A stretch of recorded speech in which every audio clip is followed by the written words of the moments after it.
महाभारत के युद्ध में धनुर्धर अर्जुन और दानवीर कर्ण आमने सामने युद्ध लड़ रहे थे।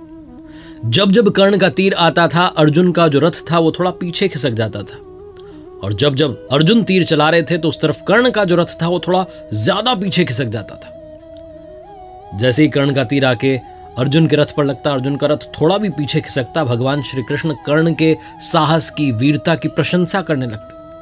और जहां अर्जुन का तीर जाकर के कर्ण के रथ को लगता, वो बहुत पीछे खिसक जाता, लेकिन भगवान श्री कृष्ण ज्यादा प्रशंसा नहीं करते। अर्जुन से रहा नहीं गया कि क्या हो रहा है, तो उसने पूछ लिया कि भगवान देखो आप, मेरा वाला तीर जाता है, उसका रथ बहुत पीछे चला जाता है, उसका आता है, हमारा तो थोड़ा ही पीछे खिसकता है। भगवान श्री कृष्ण ने कहा कि मुझे उसकी प्रशंसा करनी जरूरी आवश्यक है। क्यों? क्योंकि तुम्हारे रथ पर स्वयं मैं विराजमान हूं, ध्वजा पर हनुमान जी विराजमान है, तुम्हारे पहियों को शेषनाग ने थाम रखा है, लेकिन तब भी कर्ण के तीर की ताकत देखो कि थोड़ा तो पीछे खिसक रहा है, इसलिए वो तुमसे ताकतवर तो है। अर्जुन ने जब ये सुना और समझा तो उसका जो घमंड था वो चूर चूर हो गया, टूट गया। कर्ण महाभारत का अहम किरदार। कर्ण को लेकर के बहुत सारी बातें दुनिया में कहीं सुनी जाती हैं। कर्ण से सीखने के लिए बहुत कुछ है, कर्ण की गलतियों से भी सीखने के लिए बहुत कुछ है। स्वागत है आपका लर्निंग सीरीज सीखोगे नहीं तो जीतोगे कैसे में। मेरा नाम है आरजे कार्तिक और शुरुआत में कहना चाहता हूं कि कवच कुंडल जिसने इंद्र को दान दिया था, मित्रता के खातिर सर्वस्व अपना बलिदान किया था, धर्म मार्ग पर चलना जिसका स्वाभिमान था, आपने सही पहचाना, वो कर्ण वाकई में महान था। 5 लर्निंग्स फ्रॉम कर्ण। आइए शुरू करते हैं। सबसे पहले बात करता हूं मैं कर्ण के किरदार की। तो बहुत से लोग दुनिया में जिन्होंने महाभारत को पढ़ा समझा है वो कहते हैं कि कर्ण से क्या सीखें। कर्ण तो महाभारत को रुकवा सकता था, कर्ण ने ये नहीं किया। कर्ण की गलतियों से भी सीखा जा सकता है। सबसे पहले मैं यही कहूंगा कि कर्ण की गलतियों से सीखिए, कभी जीवन में ऐसी गलतियां मत कीजिएगा। पहली गलती जो कर्ण ने की, हस्तिनापुर में जब सारे राजकुमार शिक्षा ग्रहण करके वापस आए, कौरव पांडव, तो सारे राजकुमारों की जो कला थी उसका प्रदर्शन करवाया जा रहा था। मैदान में सब इकट्ठे थे और सब अपने टैलेंट का शोकेस कर रहे थे। तभी वहां कर्ण पहुंच जाता है और अर्जुन को चेतावनी देता है, खुली चुनौती देता है कि आ जाओ मेरे साथ में, आजमाओ, बताओ किसमें कितना दम है।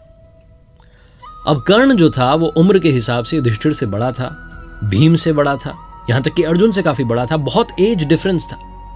अपने से काफी छोटे को ऐसे ललकारना ये शोभा नहीं देता, और यही पहली गलती कर्ण ने कर दी थी। दूसरी गलती जो कर्ण ने की थी वो थी भरी राजसभा में जहां चौसर का खेल खेला जा रहा था, पांडव हार चुके थे, द्रौपदी को बुलाया गया, चीर हरण किया जा रहा था।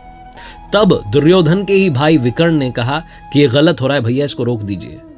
तब कर्ण विकर्ण से बहस करने लगा और कहने लगा कि ऐसी स्त्री के साथ तो यही सब होना चाहिए। बहुत सारे ऐसे शब्द कह दिए जो नहीं कहने चाहिए थे, और वही सब जो शब्द थे, वही जो दृश्य था, वही महाभारत का कारण बना। कर्ण चाहता तो वो रुकवा सकता था, वो नारी का सम्मान कर सकता था, लेकिन वो आवेश में आकर कहता चला गया और युद्ध का कारण बना। इसलिए जीवन में कभी भी किसी भी नारी का अपमान मत करना।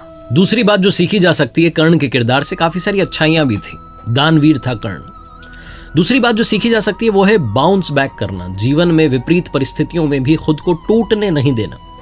भगवान श्री कृष्ण और कर्ण का संवाद जब होता है तो कर्ण कहता चला जाता है कि प्रभु मेरे साथ तो सब गलत होता गया, जिस मां ने मुझे जन्म दिया उसने जन्म देते ही त्याग दिया, मुझे क्षत्रिय होते हुए भी क्षत्रिय धर्म निभाने का मौका नहीं मिला, मुझे गुरुकुल में शिक्षा नहीं मिली, मुझे भटकना पड़ा, मेरे साथ हमेशा भेदभाव होता रहा, यहां तक कि द्रौपदी के वहां स्वयंवर में पहुंचा तो वहां भी मुझे अलग कर दिया गया। लेकिन कर्ण के जीवन से जो सीखने वाली बात है, उसने हर परिस्थिति में खुद को ढाला और उससे बाहर निकलने की सोची, बाउंस बैक करने की सोची। जब गुरुकुल में द्रोणाचार्य जी ने मना कर दिया था कर्ण को शिक्षा देने से, तो वो अपना गुरु को ढूंढने के लिए खुद निकल चुका था और गुरु परशुराम के पास जाकर के पहुंच चुका था। कर्ण ने खुद को तैयार किया एक योद्धा के रूप में, और जब जरूरत पड़ी तो अपने मित्र दुर्योधन का साथ देने के लिए महाभारत जैसा इतना बड़ा युद्ध भी लड़ा। तो कर्ण ये सिखाता है कि सिचुएशन चाहे जो हो, आप उससे बाहर निकल सकते हैं, आप बाउंस बैक कर सकते हैं। तीसरी बात जो कर्ण के जीवन से सीखने को मिलती है, शिक्षा का ही नहीं, शिक्षा देने वाले का भी उतना ही सम्मान कीजिए।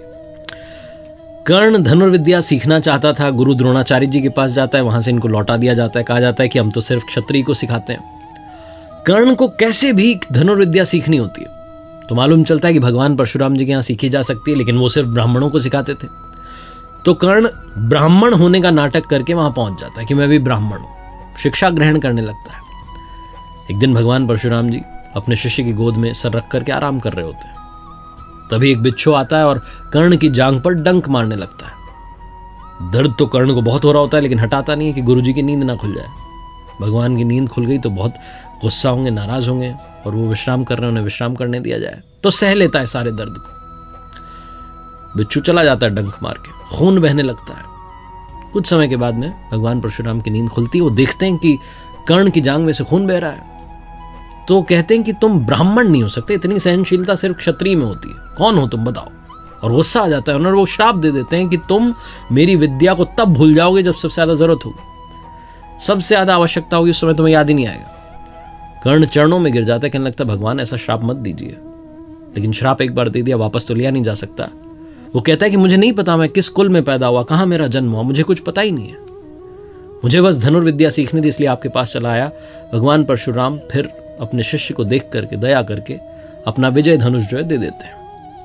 एक और श्राप है जो कर्ण की मृत्यु का कारण बनता है। एक बार जंगल में राक्षस का पीछा करते हुए कर्ण दौड़ा चला जा रहा होता है और वो तीर चला देता है।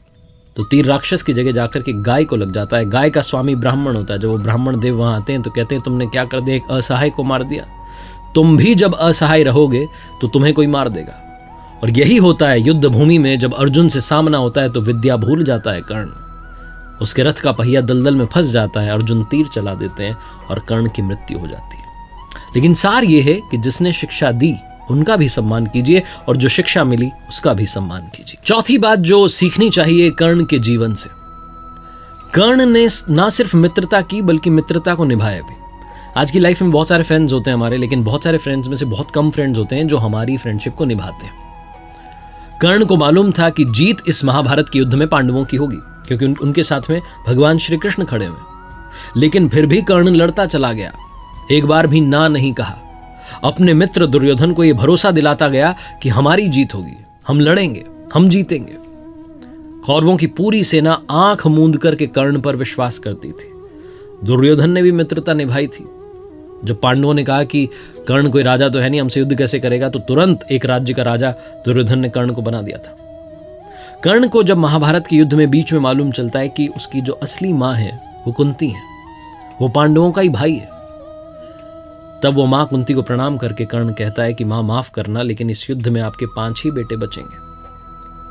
युधिष्ठिर रहेंगे, नकुल रहेंगे, सहदेव रहेंगे, भीम रहेंगे, लेकिन अर्जुन और कर्ण में से सिर्फ एक बचेगा, क्योंकि युद्ध तो मां होकर के रहेगा। कर्ण को सब कुछ मालूम था, हार सामने खड़ी थी, लेकिन फिर भी कर्ण लड़ता चला गया अपनी मित्रता के वचन को निभाने के लिए। दोस्ती निभाना अगर सीखना हो तो कर्ण से सीखिए। और आखिरी 5वीं बात जो सीखनी चाहिए कर्ण के जीवन से, अगर आपने दूसरों से ज्यादा कमाया है दुनिया में तो आपका कर्तव्य बनता है कि आप दूसरों के हित के लिए कुछ ना कुछ पैसा उसमें से लगाएं, कुछ डोनेट करें इस समाज के लिए जिसमें से आपने कमाया है। कर्ण सबसे बड़ा दानवीर था। ना सिर्फ उसने मित्रता निभाई बल्कि दानी होने का जो गुण था वो भी जीवन भर निभाया। अंतिम समय में जब अंतिम श्वास कर्ण गिन रहा था, युद्धभूमि में घायल पड़ा हुआ था, तब भगवान श्री कृष्ण ने अर्जुन से कहा कि कर्ण को याद रखेगा, जमाना याद रखा जाएगा इसके वीरता के गुण के लिए और इसके दानवीर होने के गुण के लिए। तो अर्जुन ने कहा कि ये सबसे बड़ा दानवीर तो नहीं हो सकता। तो भगवान श्री कृष्ण ने कहा अभी बता देते हैं तुम्हें। ब्राह्मण का वेश धर करके पहुंच गए भगवान कर्ण के पास जो युद्धभूमि में घायल पड़ा हुआ था, और जाकर के कहने लगे कि आए तो हम आपसे मदद मांगने के लिए थे, लेकिन आप तो खुद ही अभी अपने अंतिम श्वास गिन रहे हैं, चलिए हम चलते हैं, बाद में आते हैं, अब आपसे मिलेंगे, किसी अगले जन्म में मिलना होगा। तो कर्ण ने कहा रुकिए महाराज, आप आए ब्राह्मण देव और आप खाली कैसे जा सकते हैं, माना कि मेरी मृत्यु बस होने ही वाली है। लेकिन तुरंत कर्ण ने युद्धभूमि में से पत्थर उठाया, अपना सोने का दांत तोड़ करके उनको दे दिया और कहा ये ले जाइए, मुझे क्षमा कीजिएगा, मैं आपकी ज्यादा मदद नहीं कर पाया। भगवान श्री कृष्ण बड़े प्रसन्न हुए और तुरंत अपने वास्तविक स्वरूप में आ गए और कहा कर्ण मांगो, क्या मांगना चाहते हो, मैं तुम्हारी दानवीर होने की इस क्षमता से बहुत प्रसन्न हूं, तुम इस दुनिया को कुछ न कुछ देते ही चले गए। कर्ण ने अपने अंतिम समय में भगवान श्री कृष्ण से 3 वरदान मांगे थे। सबसे पहला कर्ण ने कहा कि मेरे साथ में जिस तरीके का अन्याय हुआ, आप अपने अगले जन्म में सुनिश्चित कीजिएगा कि मेरे वर्ग के लोगों के साथ में अन्याय ना हो। दूसरा कर्ण ने वरदान मांगा कि भगवान आपका अगला जन्म मेरे ही राज्य में हो। और तीसरा कर्ण ने वरदान मांगा कि मेरा अंतिम संस्कार ऐसा व्यक्ति करे जो पाप मुक्त हो। कहा जाता है कि भगवान श्री कृष्ण ने अपनी हथेली में कर्ण का अंतिम संस्कार किया था। आखिरी में बस ये कहना चाहता हूं कि जीवन में 2 मित्र हमेशा बनाना।